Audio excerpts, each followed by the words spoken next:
사도행전 22장 은총, 가치관, 능숙함이라는 세 주제에 대해서 살펴보겠습니다. 자, 먼저 은총에 대한 구절을 읽겠습니다. 1절 같이 읽죠. 많은 재물보다 명예를 택할 것이요 은이나 금보다 은총을 더욱 택할 것이니라. 신자는 재물보다 명예와 은총을 택하는 자입니다.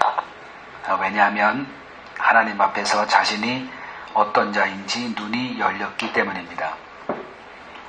이게 무슨 소린가 살펴보겠습니다. 히브리서 10장 32절에서 39절을 읽고, 신자들이 자신들의 소유를 다 빼앗기는 일에도 불구하고 그리스도를 믿는 믿음을 포기하지 않았던 이유는 무엇 때문이었는지 한번 보겠습니다. 그 히브리서 10장 32절에서 39절 읽겠습니다. 전날에 너희가 빛을 받은 후에 고난의 큰 싸움을 견디어낸 것을 생각하라. 혹은 비방과 환난으로서 사람에게 구경거리가 되고 혹은 이런 형편에 있는 자들과 사귀는 자가 되었으니 너희가 갇힌 자를 동정하고 너희 소유를 빼앗기는 것도 기쁘게 당한 것은 더 낫고 영구한 소유가 있는 줄 알미라. 그러므로 너희 담대함을 버리지 말라. 이것이 큰 상을 얻게 하느니라. 너희에게 인내가 필요함은 너희가 하나님의 뜻을 행한 후에 약속하신 것을 받기 위함이라. 잠깐 후면 오시리가 오시리니 지체하지 아니하시리라. 나의 의인은 믿음으로 말미암아 살리라. 또한 뒤로 물러가면 내 마음이 그를 기뻐하지 아니하리라 하셨느니라. 우리는 뒤로 물러가 멸망할 자가 아니요 오직 영혼을 구원함에 이르는 믿음을 가진 자니라. 이 내용을 보면 그 32절에요. 그러니까 히브리서는 그 특정한 상황에 주어진 편지죠. 신약의 서신들이 다 그렇죠. 그 특정한 어떤 상황을 먼저 공부해야 되는 이유가 그거예요. 그러니까 그거를 이해를 못하면 그 정확한 의도를 이해하기가 이제 어렵습니다. 그러니까 히브리서는 유대인들 가운데 그리스도를 영접함으로써 우리가 잘 아는 그 초대교회 때 임했던 그 박해를 온몸으로 받았던 그 사람들, 그런데 그게 바로 여기 32절이에요. 전날에 너희가 빛을 받은 후, 이 빛이라는 게 복음을 말하죠. 복음을 받은 후에 고난의 큰 싸움을 견디어낸 것을 생각하라. 이건 과거의 일이에요. 그러니까 이 편지를 쓸 때는 이 일은 한참 전이에요. 예수님을 영접하고 그 영접했다는 거는 하나를 얻었으면 하나를 잃어야죠. 그 잃은 것이 뭐냐? 유대교를 떠난 거예요. 유대교에서는 이스라엘 당시, 지금도 뭐 중동에서는 거의 그렇죠.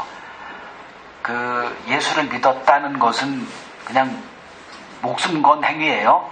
근데 우리나라에서 예수 믿는 거는 목숨 건 게 아니라 잘 되는 거죠. 왜냐하면 성공이 보장되는 나라니까. 미국도 그러죠. 출마하려면, 대선에 출마하려면 그런 고백을 해야 돼요. 트럼프도 지금 어느 교회를 다녀요. 이제 그런 것들을 의식해서라도 교회는 다녀야 되고, 또 한국 이 사회에서 기독교인이 된다는 거는 굉장한 특혜가 주어지는 거지, 뭐 고난을 받는다는 거는 그 세계에서 없어요. 이제 그러한 차원에서 이제 이 성경을 이제 보다 보면 뭐 헷갈릴 수도 있죠. 그래서 공부를 해야 되는 거예요. 이 서신은 왜 쓰여졌지? 그걸 이해 못하면 그냥 거들기의 시기밖에 안 돼요. 그러니까 한참 전에 이들이 예수님을 영접하게 된 거예요. 그 대가는 혹독했죠. 정말 상상을 초월하는 그 대가 지불을 한 겁니다. 그래서 고난의 큰 싸움을 견뎌낸 것을 생각하라. 근데 세월이 지나면서 상황이 하나도 안 맞아요. 한 몇 년 정도 지나고 좀 나아지겠지, 아니에요. 지금까지 계속 똑같아요.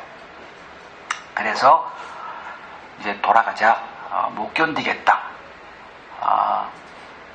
그래서 이제 유대교로 다시 돌아가려는 자들에게 쓰여진 서신, 이것만 좀 이렇게 놓치지 않으면 히브리서가 어려운 책이 아니에요. 그것만 이제 제대로 알고 이렇게 한 구절 한 구절 이렇게 읽으면 왜 이런 걸 써놨을까? 왜 이렇게 험한 얘기까지 이렇게 하지? 그러니까 이제 이해가 됩니다. 그러니까 너희가 그 당시에 그 복음의 그 빛을 받은 후에 고난의 큰 싸움을 견뎌낸 것을 한번 생각해봐. 지금은 어떠니? 이런 얘기예요. 뭐 굉장한 그 어려움을 겪었습니다. 그리고 지금도 상황은 하나도 달라지지 않았고요. 그래서 다시 그때 그들을 버티게 했던 그 믿음으로 자꾸 가게 만드는 거예요. 이제 계속 이제 믿음, 그 다음에 11장에서 이제 믿음이란 뭔지를 얘기하고, 그 11장 끝에 보면 또 그들이 어떤 고난을 겪어야 했는가에 대한 실제적인 고난에 대해서 또 한참 기록을 해놓고 있습니다. 자, 이걸 보면서 이제 우리의 초점이 어디로 가 있냐면, 나도 고난을 이겨내야 되겠다. 이제 이렇게 가면 이게 안 되는 거예요. 그러니까 그렇게 얘기하는 게 아니라, 그러한 고난에도 그 고난을 이겨낼 수 있었던 그 근본 원인으로 가라는 거예요. 그래서 고난을 이겼다는 게 중요한 것이 아니라 그러한 극한 손해에도 불구하고 그들이 포기하지 않았던 그 복음, 도대체 이 복음이란 무엇이었길래 너희가 그때는 그러한 고난도 감수했니? 요 얘기예요. 그럼 복음이란 무엇이기 때문에 복음 때문에 옥에도 갇히고 재산 뺏기고 가족도 이렇게 다 흩어지는, 갈라지는 그것을 감내할 수 있었을까? 이걸 우리가 한번 생각해 봐야죠. 예수 믿었는데 이런 고난이 한 번도 없다. 그러면 한번 생각해 봐야죠. 그러니까 저야 지금 계속 고난 얘기하니까 그걸 한 번도 경험해 보지 못한 사람은 도대체 혼란이 있을 수 있죠. 내 믿음은 뭔가? 그게 제가 의도하는 겁니다. 하나님이 이스라엘 백성을 부르고 편하게 하지 않았죠. 달달 볶았습니다. 정말 이 정도로 볶을 수 있을까? 가만히 내버려 두지 않았어요. 그게 이스라엘의 역사입니다. 어찌 보면 그냥 편하게 사는 꼴을 못 보는 그 괴팍한 신처럼 하나님께서 그렇게 등장을 하세요. 이걸 잘 이해를 못하면 이제 혼란이 오죠.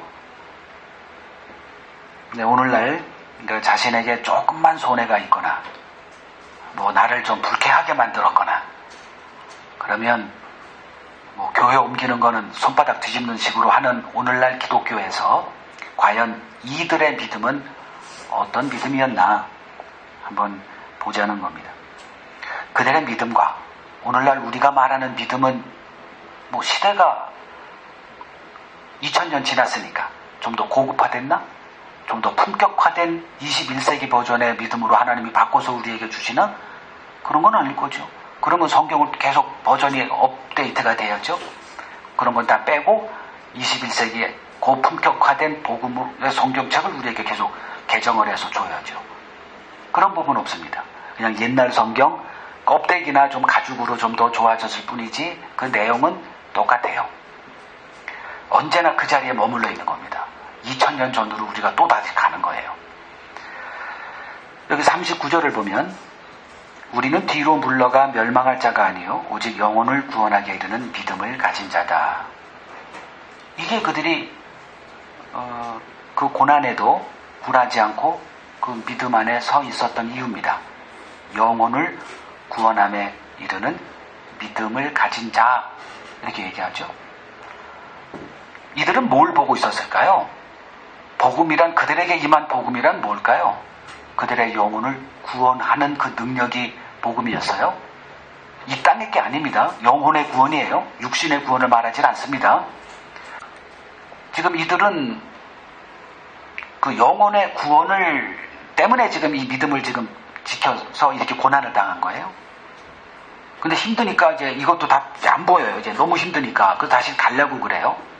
그들에게 이제 이 서신이 써 있는 거거든요. 그럼 이들에게 복음은 뭐로 다가왔느냐? 복음이 다가왔을 때 이들이 알게 된 게 뭘까요?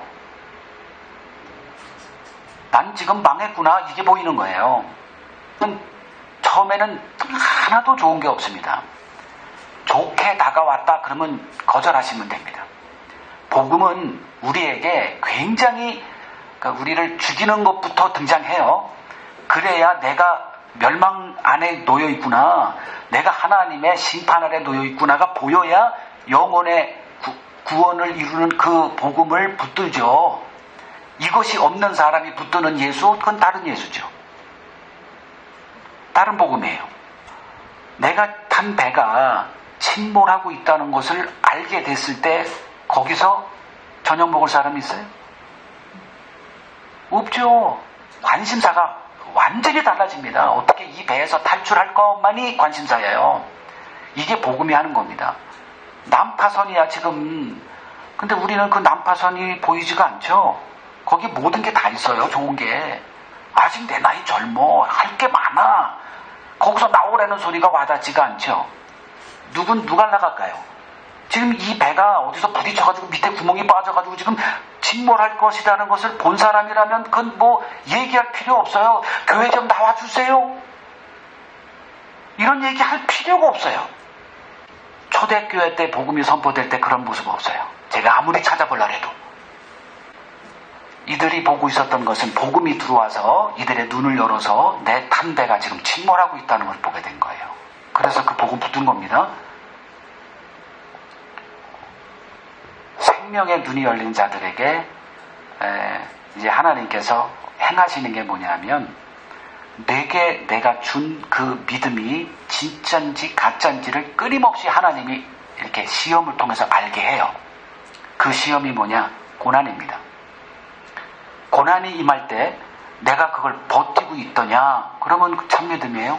기생 라합, 그냥 평범하게 살던 곳에 이스라엘이 등장을 해요. 그냥 그 사람들이 그걸 알았나요? 근데 갑자기 등장해요. 그리고 이스라엘과 어떤 선택을 요구받아요. 그냥 그때 그 선택을 한 라합, 그리고 우리가 또 봤던 그 기브온 족속, 구원받은 사람은 딱 둘이에요. 이게 그 가나안 그 넓은 땅에 그 한 족속 한 가족이 구원받아요. 근데 그들이 어떤 선택을 했나? 우리에게 이렇게 상세하게 설명해 놓을 수가 있나요? 다른 어떤 기록보다 명쾌하잖아요. 예수 믿는다는 게 무엇을 의미하는지. 하나를 얻으면 하나를 잃어버려요. 근데 복음을 얻으면 다 잃어버려요. 그래서 누가복음 14장 33절에 보면 제자들을 향해서, 따르고 있는 제자라 하는 자들을 향해서 너희 중에 누구든지, 모두 다 해요. 어느 누구는 좀 특혜가 주어지고 없어요. 너희 중에 누구든지 내 제자가 되려느냐? 그러면 뭐 해야 돼요? 내게 있는 모든 소유를 다 버리지 아니하면 능히 내 제자가 될 수 없어. 이걸 어떻게 감당하나요? 근데 막상 보니 라합도 이스라엘 편이 되기 위해서 다 버렸네요. 기브온 족속 지금 계속 그거 봤잖아요. 몇 주간. 이스라엘과 화친하는, 즉 생명을 얻기 위해서 다 버렸어요.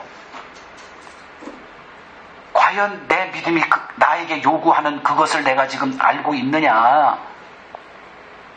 그냥 습관적으로 교회 다니니까 그냥 다니고 있느냐? 전혀 다르죠. 복음이 우리에게 다가왔을 때, 그러니까 이 지금 히브리서 수신자들, 이 복음을 받은 후에 큰 고난을 경험했어요. 모든 걸 다 잃어버렸어요. 그래도 그거를 포기하지 않았던 이유가 뭐냐? 지금 그 얘기를 하고 있는 겁니다. 뭐 때문에 도대체? 복음이라는 게 뭐길래 복음이 들어왔더니 그들이 그 복음을 붙들고 모든 걸 다 잊어버렸느냐? 그럼에도 끄떡없이 그 믿음에 서 있었느냐? 복음이 뭐길래 도대체? 그 복음이 내가 알고 있는 복음이더냐? 확인하세요, 정말. 두 번째 주제를 갑니다. 이제 가치관에 관한 주제입니다. 6절 같이 읽어요. 마땅히 행할 일을 아이에게 가르치라. 그리하면 늙어도 그것을 떠나지 아니하리라.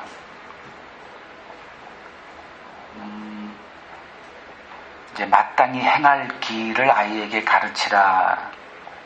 그러니까 성경을 가르치라. 뭐 같은 얘기가 될 거예요. 그러면 성경을 안다라는 게 뭘까? 마땅히 행할 길이, 그러니까 하나님의 자녀라면 마땅히 행할 길이 보여. 그 소리겠죠? 그러니까 마땅히 행할 길. 내가 하나님의 자녀라면 마땅히 행할 게 있어요.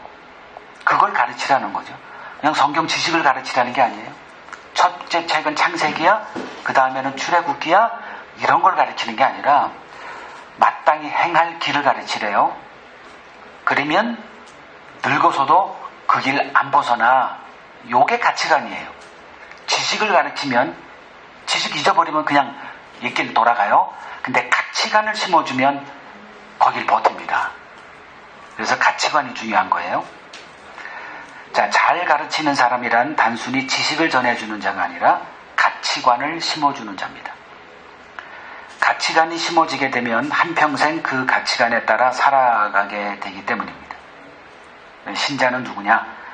예수 그리스도가 최고의 가치라는 것을 발견한 자, 이런 사람을 말합니다.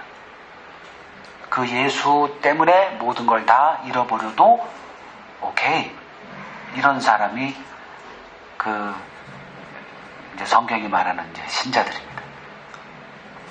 자, 요거와 관련된 성경 구절을 여러분들이 이제 아실 거예요. 신명기 6장 4절에서 9절을 보시고 부모가 자녀에게 줄 수 있는 최고의 보물은 무엇인가 한번 보겠습니다.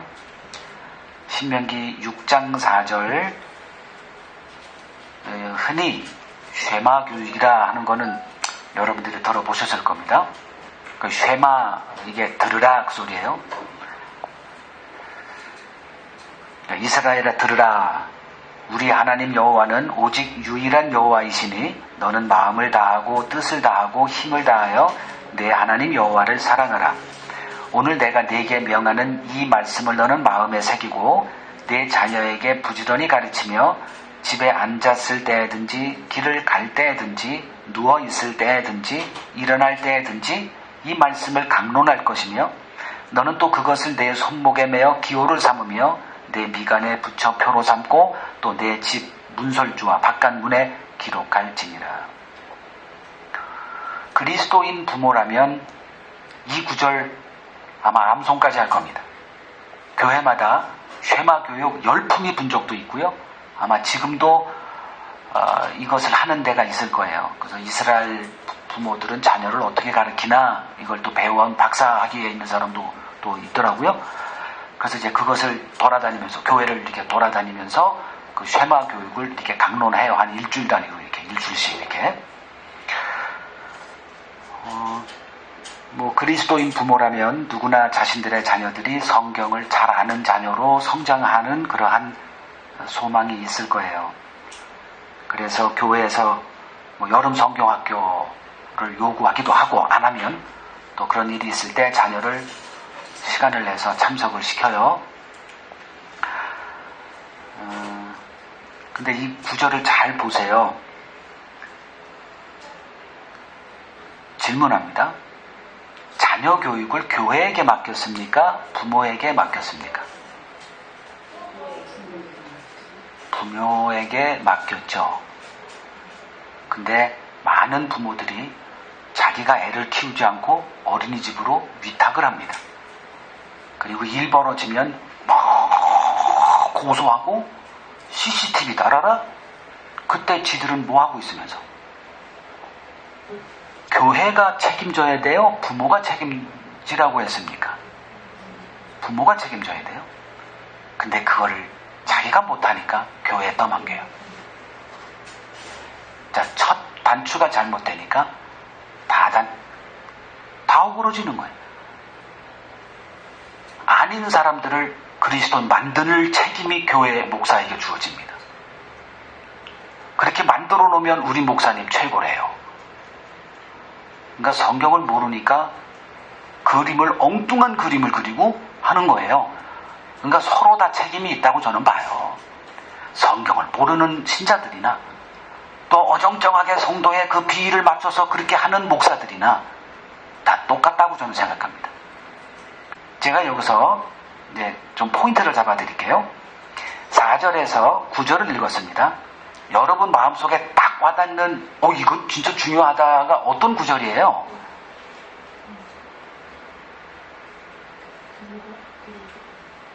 제일 중요한 게 뭘까요? 여기서 가르치는 게 중요할까요? 뭐가 중요할까요?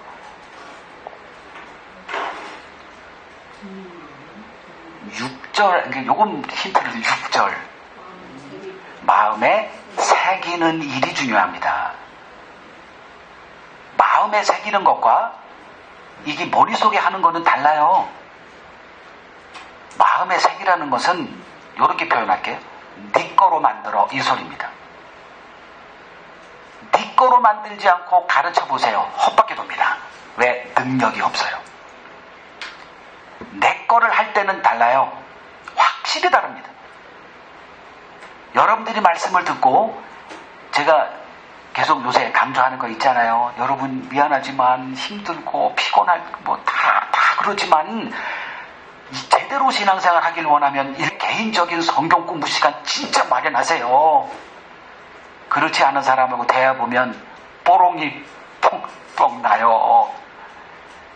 정리가 안 돼 있다는 게 그냥 들려요. 저도 예전에 좀 피아노를 이렇게 좀 한번 조금 이렇게 해봤는데 피아노 잘하는 사람 앞에서는 친다는 얘기도 꺼내지도 않습니다. 전문가 앞에서는 내가 아무리 발악을 해도 다 드러나요.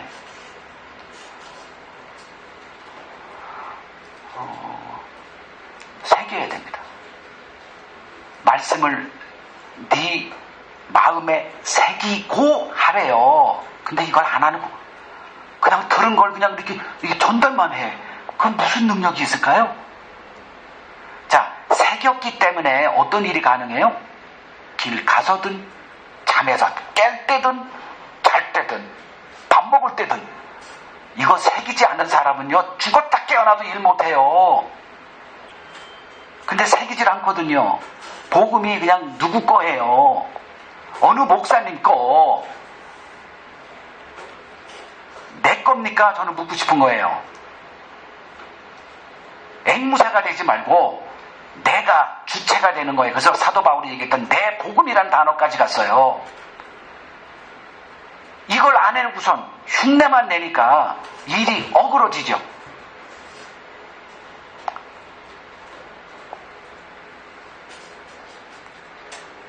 그리고 이제 7절 끝에 가면 이 말씀을 강론하래요. 강론이라는 게 무슨 뜻인지 아세요? 가르치는 게 아니에요. 토크입니다. 톡.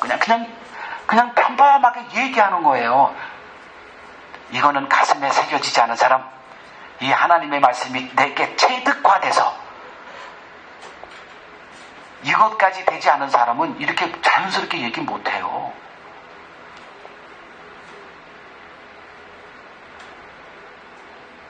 그 대표적인 예가 디모데후서 1장 5절입니다. 디모데후서 1장 5절.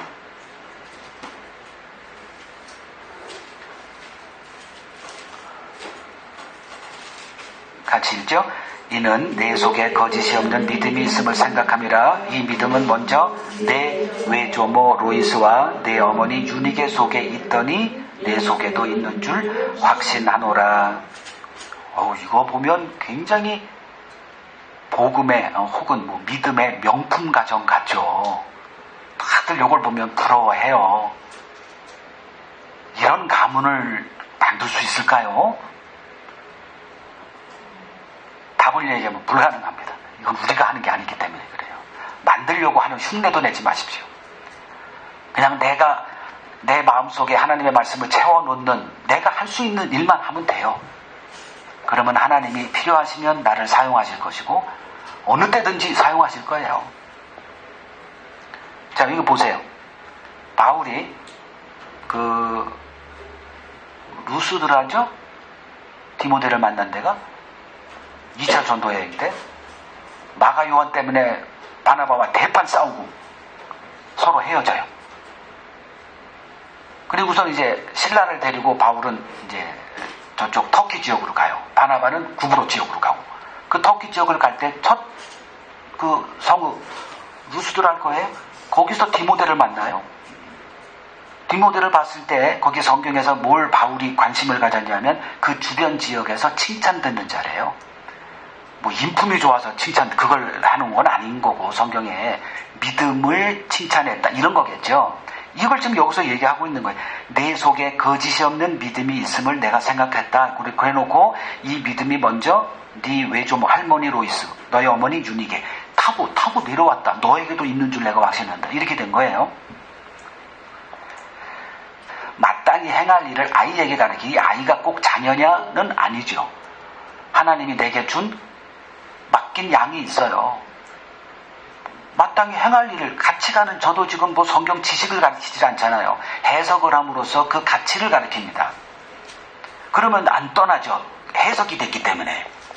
근데 그 지식을 가르치면 조금 지나면 잊어버리면 그거는 사람 완전히 아침 안개처럼 싹 사라져요. 해석이 되어진 건 가치관이기 때문에 남아있어요. 어딜 가든지 그건 여기 있어요. 좀 반복하고 하지면 내게 돼요. 그 일을 로이스도 했고 유니게도 했다는 걸 보여주는 거지, 그렇게 하면 이렇게 자동적으로 믿음의 가문이 될 거야 아니에요. 그건 있을 수가 없는 거예요. 하나님께서 이스라엘 백성들에게 요구하신 게 있어요. 먼저 말씀을 마음에 새기라는 겁니다. 이걸 실패했기 때문에 계속 하나님의 징계 속에 살았습니다. 그리고 자녀에게 삶의 현장에서 말씀을 강론하라는 거, 말 계속 하라는 거, 그 가치관, 이럴 때는 이렇게, 이거는 이런 거야, 이렇게 하라는 거예요.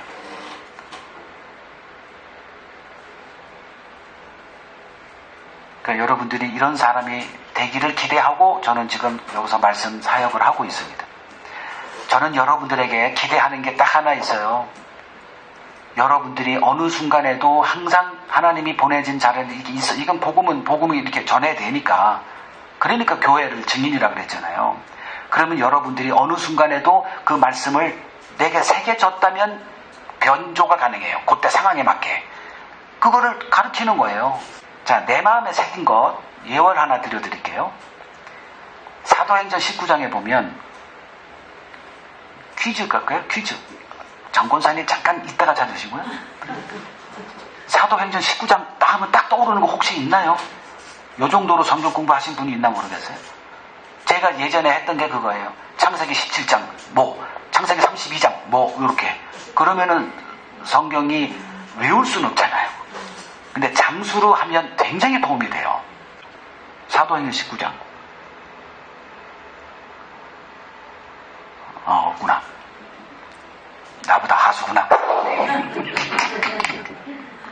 자, 사도행전 19장에 제 2차 전도여행에서 에베소 사역에 바울의 1차, 2차, 3차가 있잖아요. 3차는 그냥 쉬워요. 에베소 하나입니다. 2차 전도여행 마치고 터키 지역, 거기서 에베소를 들렀다가 자기 만나고 사역자로 변화된 브리스길라 가족이 자기를 따라와요. 생계 다 포기하고. 그리고선 바울과 같이 가다가 에베소 지역을 보고 판단이 섰나 봐요. 그 브리스길라 가족을 거기에 딱 체류시킵니다. 그리고서 돌아와서 3차 여행을 이제 거기서만 해요. 거기서 3년을 이제 말씀 사역을 할 때 하나님께서 바울에게 희한한 능력이, 표적이 나타나게 해요. 손만 대도 병이 나고, 손수건만 갖다 도 그걸 갖다 그 병자에게 갖다 놔서 병이 났고, 자, 이런 일이 벌어질 때 사람들이 그걸 보는 거예요. 표적은 보이니까 이게 보죠. 말씀보다 표적을 사람들이 관심 있어 하니까 머릿속에 빽빽해요. 뭐가 백혔냐 하면 사도 바울이 병을 고칠 때 나사렛 예수의 이름으로 명하노니 이런 걸 이렇게 오늘날 여러분들 그 치유 현장에 흔히 보는 것들이에요. In the name of Jesus of Nazareth, rise, get up, 이런 거 하잖아요. 들어봤지? 그럼 몇 번 들으면 외워져. I command command you.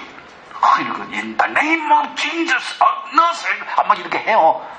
그 두 번만 갔다 오면 이거 외워지거든요. 그러면 이제 많은 사람들이 그걸 그대로 흉내냈어요. 어떻게 흉내냈느냐? 바울이 전파하는 예수의 이름으로 명하노니. 이게 왜 무슨 거예요? 내가 예수와 관계없어. 근데 바울이 전하는 이게 뭐 일어나고 하니까 이 줌은 주술이 된 거예요. 바울이 전파하는 예수의 이름으로 명하노니 했다가 귀신이 뭐라 그랬어요? 나는 네가 말하는 예수도 알고 바울도 아는데 넌 몰라 해가지고 덮쳐가지고 그냥 주랑냉하려고 상해가지고 새기지 않은 거예요. 왜 하나님의 말씀을 가슴에 새기라고 하는가? 이거 잊지 마십시오. 정리하세요. 내 거로 만드세요. 그래서 내가 아는 예수, 나에게 생명을 준 그 예수, 내 안에 거하는 그 예수를 전해야지 어느 목사님이 현공 이렇게 이거 안 됩니다. 그 다음에 이제 세 번째 봅니다. 능숙함이란 주제 29절. 내가 자기의 일에 능숙한 사람을 보았느냐? 이러한 사람은 왕 앞에 설 곳이요 천한 자 앞에 서지 아니하리라.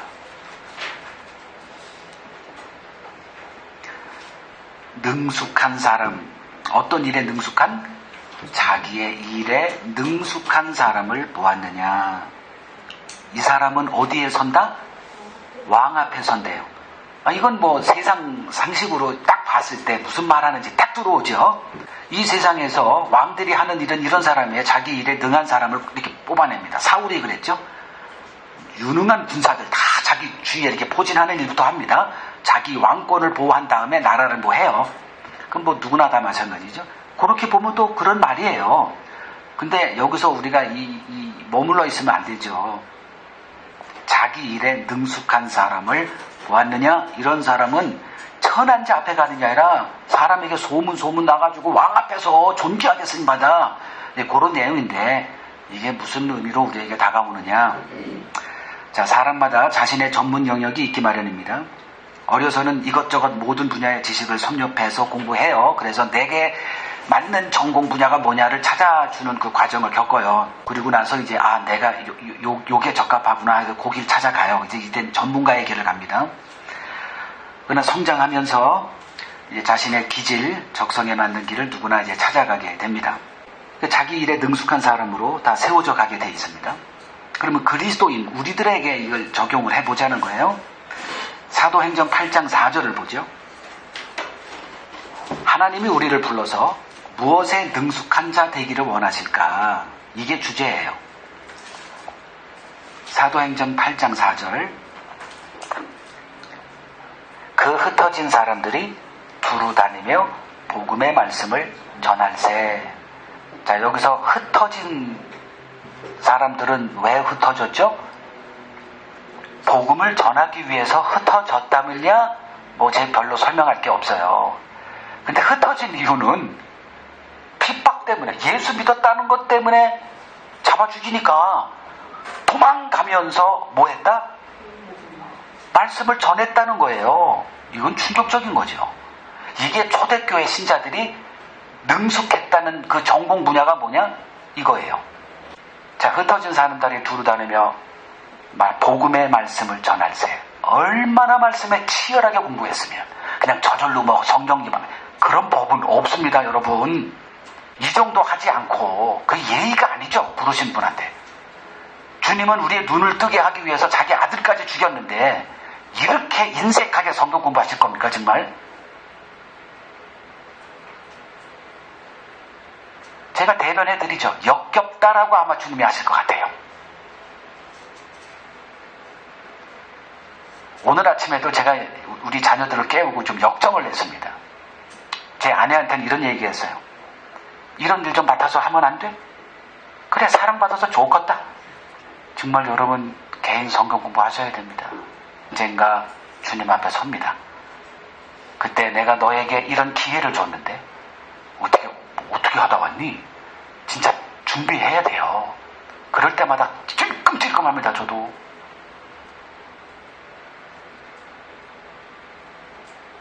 사도행전 2장 42절에 보면 이제 성령이 교회에 임하고 이제 그 교회에 이제 수장들이 이제 사도들이 막 복음을 전해요. 그때 사람들이 이제 변화되기 시작합니다. 그때 그들이 한 일이 사도들의 가르침을 받았다 한 구절 딱 나와요. 그냥 이렇게 공부한 게 아니에요. 치열하게 했을 겁니다. 저는 그렇게 생각해요. 살벌하게 공부했을 거예요. 왜? 생명의 눈이 열린 사람들이 보이는 게 그거니까. 그건 뭐 목사님들이나 하는 거지 뭐. 그렇게 생각하고 신앙생활 하시려면 저는 할 말 없어요. 그렇게 하세요. 나중에 봅시다.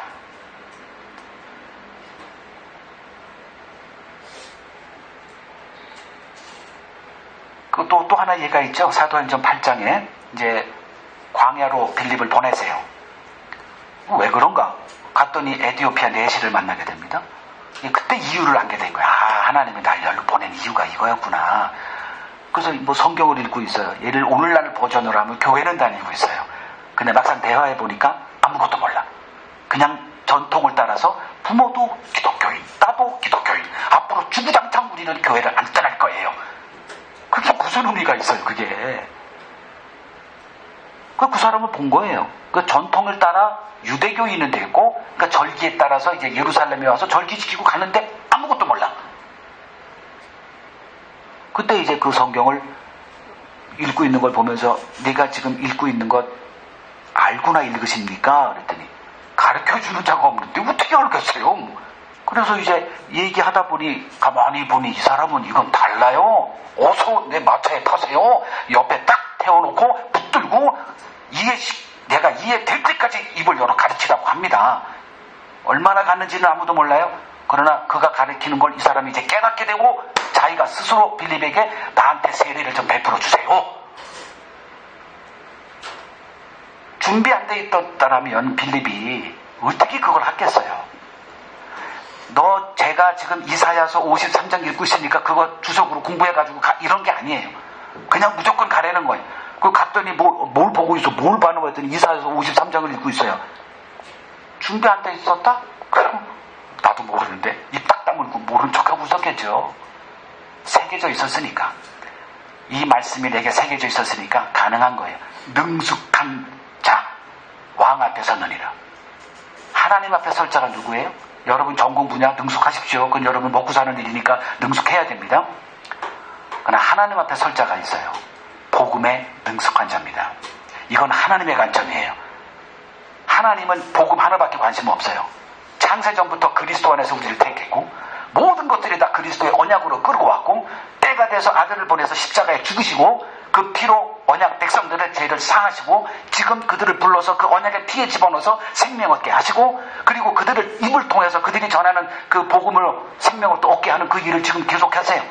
이게 하나님이 보시는 딱 하나의 관점이에요. 그게 역사관이에요. 하나님의 그 역사 안에 우리가 부름받았습니다. 때가 늦게 부름받았던 하나님이 적절한 때에 그 사람을 열어서 사용하세요. 그 영광의 부르심을 우리가 받은 자들입니다. 책임져야 돼요. 이제 준비하십시오. 하루하루 시간 내세요. 그래서 복음에 능숙한 자로 서게 된다면 이것만큼 복받은 사람이 전 없다고 생각합니다. 복음에 능숙한 자들이 되시길 바랍니다.